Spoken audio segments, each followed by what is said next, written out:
Foi aprendendo que percebemos ser possível ensinar. O que nós vamos fazer hoje é uma coisa que alguns alunos nossos já têm experiência da disciplina Política e Problemática da Assistência, que a gente vai promover um círculo de cultura, tá? Nesse círculo de cultura nós vamos tratar hoje da doença infantil como uma patologia social e uma patologia orgânica. Tá? Vocês receberam um texto, esse texto vocês já leram. A gente trabalha com uma pedagogia problematizadora, trazendo os casos, que a gente chama de casos da saúde, né? Transformando esses casos em situações existenciais, né? Então começa já a interface com o método, a pedagogia freiriana. E aí a gente chega para ela e diz, o que está acontecendo? Uma pergunta assim geral. E aí ela desaba. Ela tinha passado a noite na rua, porque ela tinha sido agredida em casa, e ela não tinha como voltar para casa, passou a noite na rua. E aquela criança, na realidade, aquele sintoma que ela estava apresentando, que era uma dificuldade, né, respiratória, e que se de repente o profissional não tem um olhar atento, ele vai funcionar a veia, fazer a medicação, e ela vai voltar para casa ou para a rua, que no caso era. Então essa doença, às vezes, quando chega, né, a gente tem que olhar muito mais do que aquela dificuldade da respiração, né? A gente tem esse convívio, esse contato maior, a gente tem uma maior autonomia, né, frente aos pacientes, então a gente pode ter essa troca mesmo. E lá a gente vê os casos de reciprocidade de mão dupla e a de uma via só. Quando você chega a um paciente e talvez nem dá um bom dia, já chega fazendo os procedimentos que tem que se fazer, é uma outra forma de reciprocidade, entendeu? E quando você chega falando, bom dia, como você tá, tudo bem? E aí, acho que você perde um minuto a mais, e às vezes nem é perda, é ganho, porque você vai ter o melhor atendimento mesmo para esse paciente. Ensinar não é transferir conhecimento, mas criar as possibilidades para a sua produção ou a sua construção. Quem ensina, aprende ao ensinar, e quem aprende, ensina ao aprender.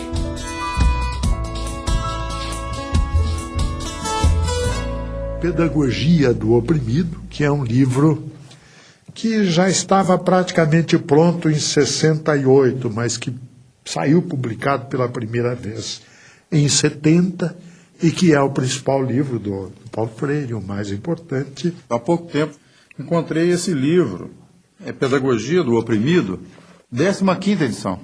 E aí, quando abri o livro, me surpreendi com uma série de anotações do próprio Paulo Freire, do punho dele. Ou seja, é bom até avisar os leitores que a edição autorizada para ser lida mesmo é da 16ª em diante da Pedagogia do Oprimido, porque ele corrigiu o livro todo.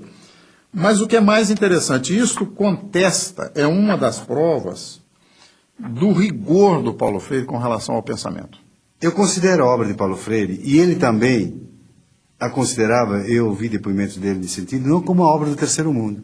Disse, eu não quero escrever uma pedagogia exclusiva para o terceiro mundo, né? Eu acho que colocar Paulo Freire no terceiro mundo e sectarizá-lo no terceiro mundo significa não querer ver a opressão na sua totalidade que vem do primeiro mundo.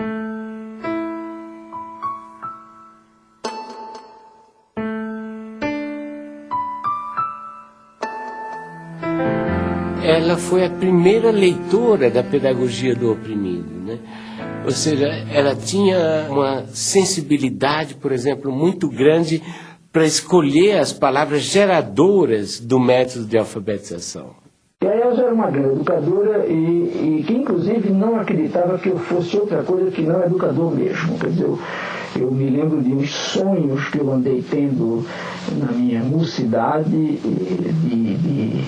de ser juiz de direito, de fazer uma carreira por aí, e ela me dizia, rindo, apesar de todo o respeito que eu tenho pela magistratura, eu acho que você é mesmo um educador.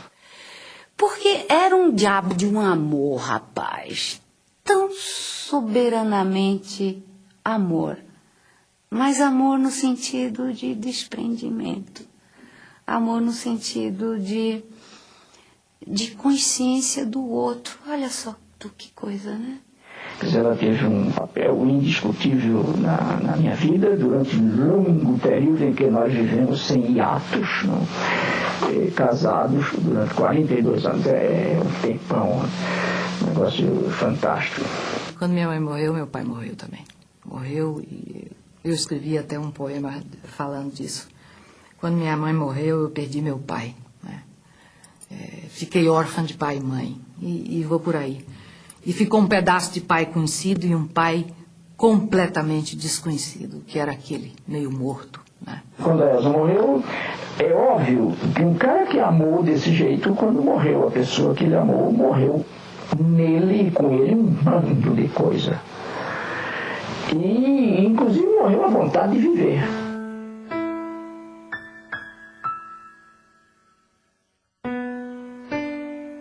Eu encontrei um Paulo maduro, um homem seguro, um homem cortês, extremamente amoroso, criativo e que se oferecia a mim na plenitude das suas qualidades.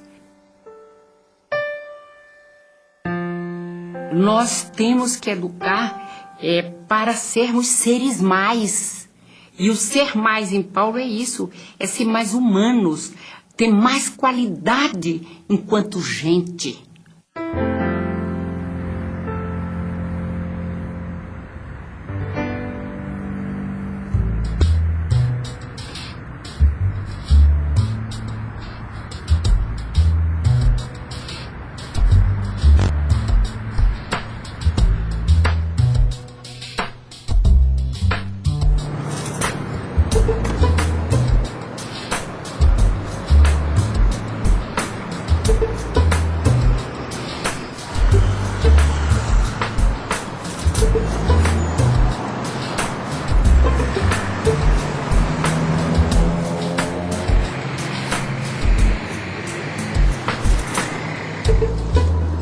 O MOVA é um movimento de alfabetização, né, que surge junto às camadas populares, buscando uma nova maneira e uma nova perspectiva de alfabetização, né, vinculada principalmente a esse pensamento e essa filosofia freiriana.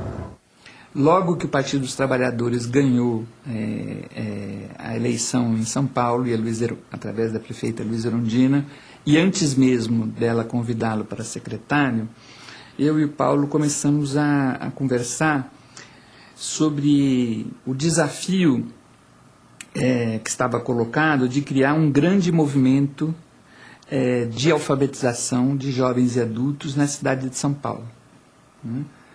E logo a primeira ideia fundante era justamente essa ideia de que teria que ser um movimento. Aí por isso se chamou MOVA.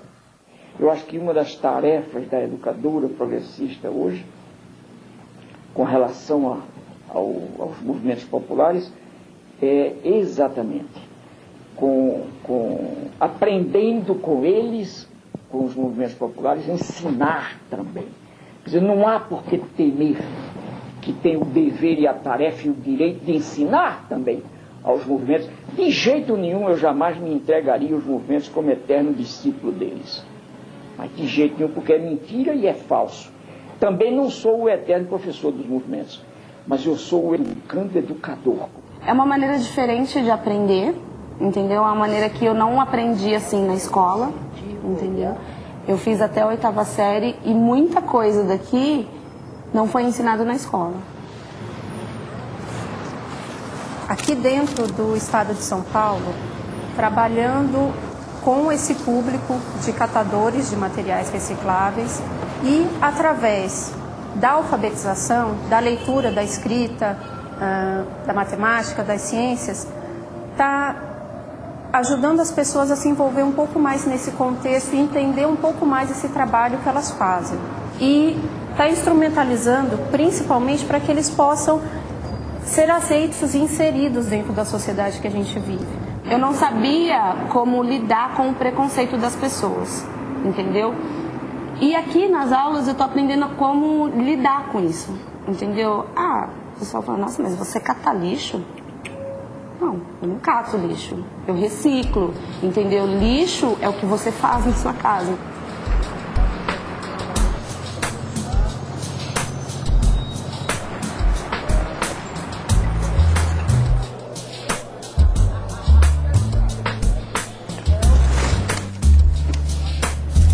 Estou estou aprendendo mais a me comunicar mais com as pessoas, né? Que é um pouquinho fechado e ficar mais extrovertido, né? Por causa da maneira que a gente aprende, né? Não é uma coisa assim que a gente chega na escola e não sabe o que vai fazer. No fim da aula a gente já sai satisfeito porque realizou alguma coisa. Depois que a gente criou essa poesia com esse tema coletividade, o que teve de importante com isso depois? Muito importante porque a gente é capaz de fazer uma poesia, né?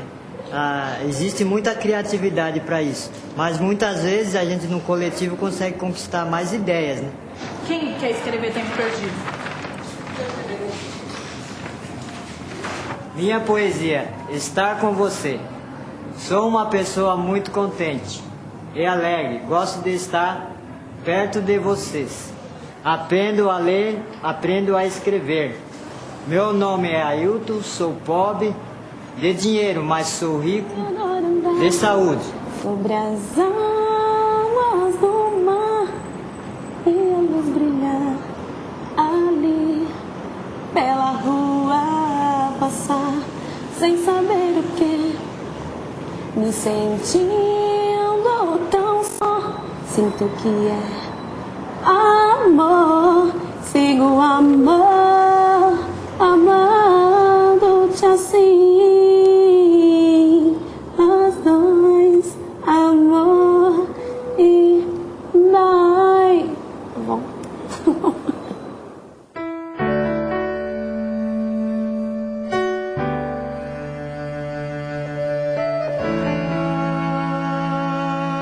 Eu acho que a gestão Paulo Freire à frente da secretaria marcou, né, para sempre a possibilidade, né, do desenvolvimento de uma educação pública, popular e democrática. Eu acho que houve uma preocupação, né, muito profunda com valorizar, né, a figura dos educadores e das educadoras da rede municipal. E aqui é preciso fazer um parênteses para dizer que eram considerados educadores e educadoras não só os professores, mas todas as pessoas que constituíam, né, o espaço da escola, a merendeira, o zelador, os funcionários, né? Eu sou um intelectual que não tem medo de ser amoroso. Eu amo as gentes e amo o mundo. E é porque amo as pessoas e amo o mundo que eu brigo para que a justiça social se implante antes da caridade.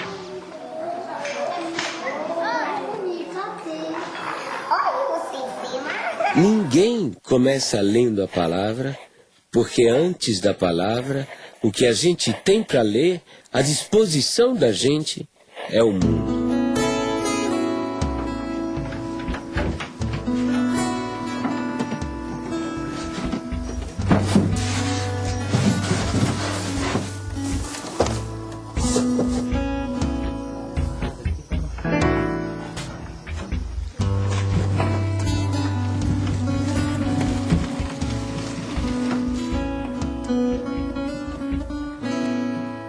Porque se não tivesse esse curso aí, né, nós não aprendia mais a ler, não aprendia nada. Ia ficar pro resto da vida sem saber ler nada. Porque a pessoa que não sabe ler, praticamente ele é cego, né?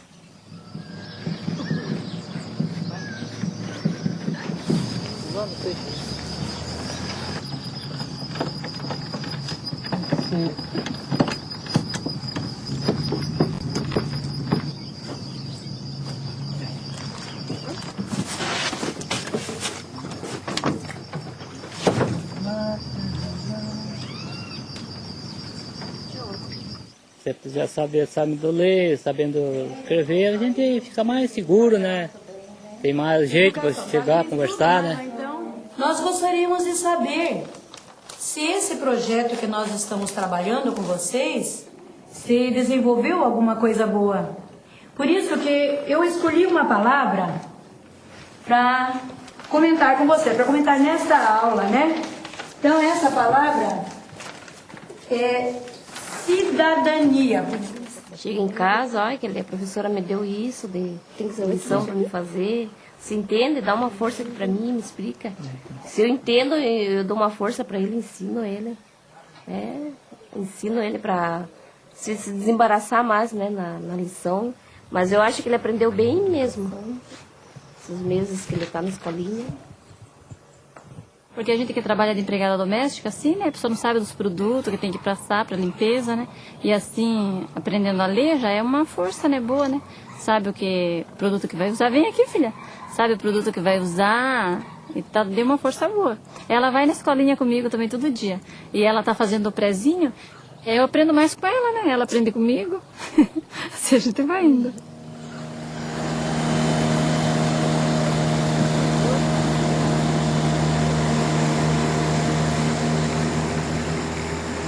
Quando eu comecei a dar aula para eles, eu pensei que eu não fosse conseguir, né? Eu pensei que eu não fosse conseguir devido à dificuldade deles, porque eles chegaram para mim cruz, né? Não sabiam nada.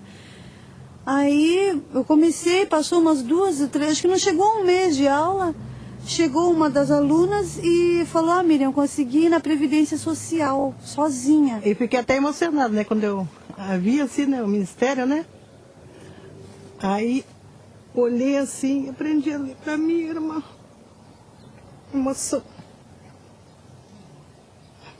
Porque na época a gente era jovem, num dia não tinha oportunidade para estudar, né? Hoje eu só trabalhava.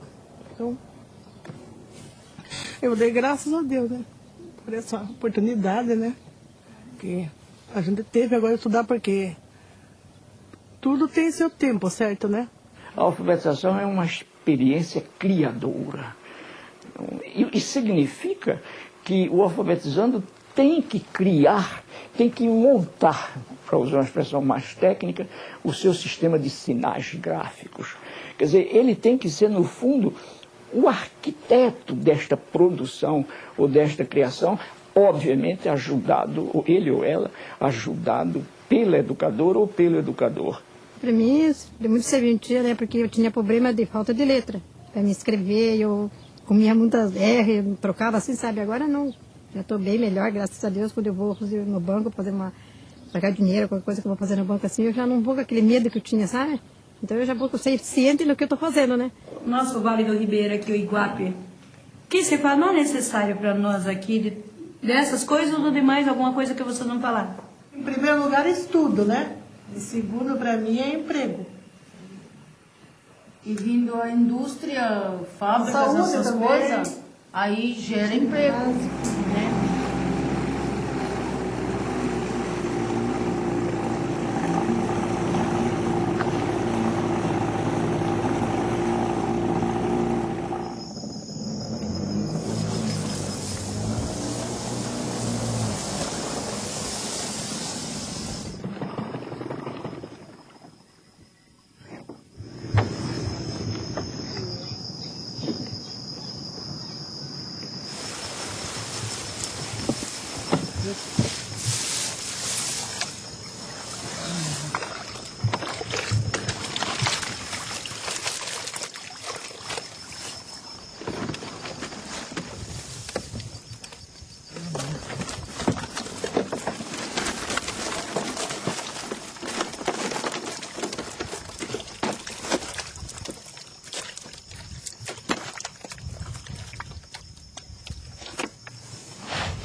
E outra pessoa aprendendo a ler e escrever pode pegar também pode arrumar um outro serviço melhor, né? Tem tudo isso, então eu estou estudando e graças a Deus estou aprendendo. Vamos ver se chegou lá, né?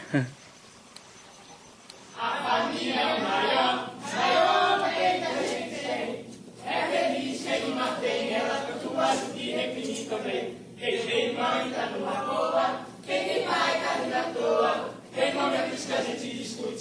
E tem outros que a gente curte, tem momentos que a gente discute. Quando veio a ditadura, a primeira coisa que fez foi um projeto que, se não me engano, se chamava Mobral, e que tinha como lema o seguinte: é preciso ensinar as pessoas a ler para que elas possam ler as ordens que vêm por escrito. Que era exatamente o contrário do processo dialogal do Paulo Freire, que tem tudo a ver com o teatro do oprimido e com Sócrates, que também usava esse processo do diálogo para que se chegasse a uma descoberta. Agora, para que você atinja o conhecimento, não basta ter a informação. É necessário juntar a informação que você recebe com aquelas que você já tinha e daí poder concluir com uma decisão ética, com uma ação ética, não é? São esses os momentos do conhecimento real. E o ensinar, se a gente não recebe daquele a quem ensina nada, nós vamos estar pondo na cabeça dele algumas informações que podem ser verdadeiras, mas que não vão servir para nada, e na nossa cabeça nós vamos apenas estar despejando alguma coisa que temos sem nada receber em troca.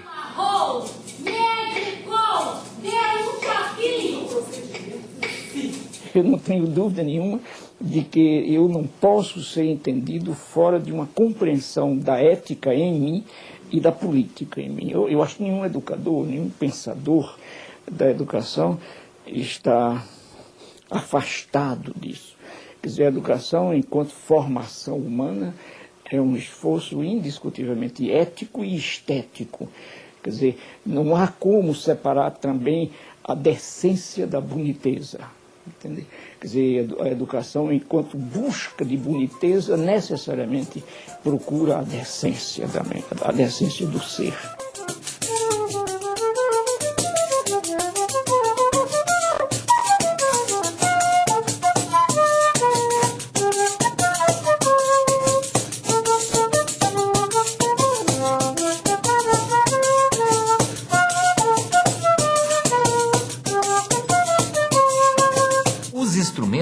Eles são um meio de transporte para a música que está dentro de cada um de nós, né? E a gente tem que desenvolver, é importantíssimo que o aluno primeiro, ele desenvolva essa noção dos sons mais agudos, dos sons mais graves, da percepção dos sons, antes de entender a música no papel. Agora presta atenção no que eu vou tocar para vocês. O som mais grosso, esse aqui, ó, esse som mais grosso, é esse som aqui. Agora tem esse outro dó aqui, olha, que é um som um pouco mais agudo, ó. Esse. Agora esse outro é um pouco mais agudo. E esse último é muito fininho, parece um passarinho ou um bicho que tem um som muito fino, ó. Processo de alfabetização musical, do início da aprendizagem musical das escolas tradicionais, ele trabalha da forma contrária. E aquilo que me motivou a desenvolver esse trabalho a partir da perspectiva freiriana. Então, o aluno, ele levanta, digamos, a nota dó, né? Dó, ré, mi, fá. E o TEDEM diferencia essa forma de aprendizado porque fica em destaque, né? Fica o espaço vazio do som, do som que você está querendo produzir, reproduzir, né?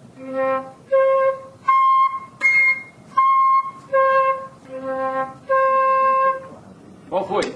Isso, muito bem, os dois acertaram. A ecopedagogia é um capítulo da pedagogia do oprimido.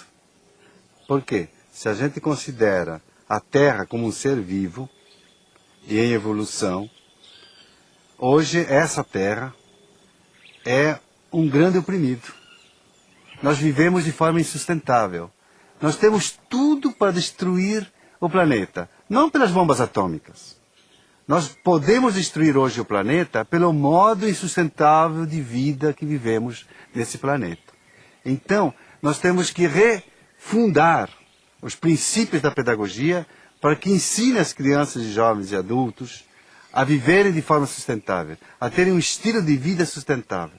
Então, eu creio que esse vai ser o grande tema do século XXI. E Paulo Freire é esse educador do século XXI, porque estava extremamente ligado a essa temática da sustentabilidade. Quer dizer, há pessoas que me consideram um sonhador, e eu sou um sonhador. mas não um sonhador maluco. Entendeu? Mas há pessoas que me consideram um idealista, mas um idealista perigoso. E para mim, não. Para mim, a esperança faz parte disso que a gente vem chamando natureza humana. Eu gostaria de ser lembrado como um sujeito que amou profundamente o mundo e as pessoas, os bichos, as árvores, as águas, a vida.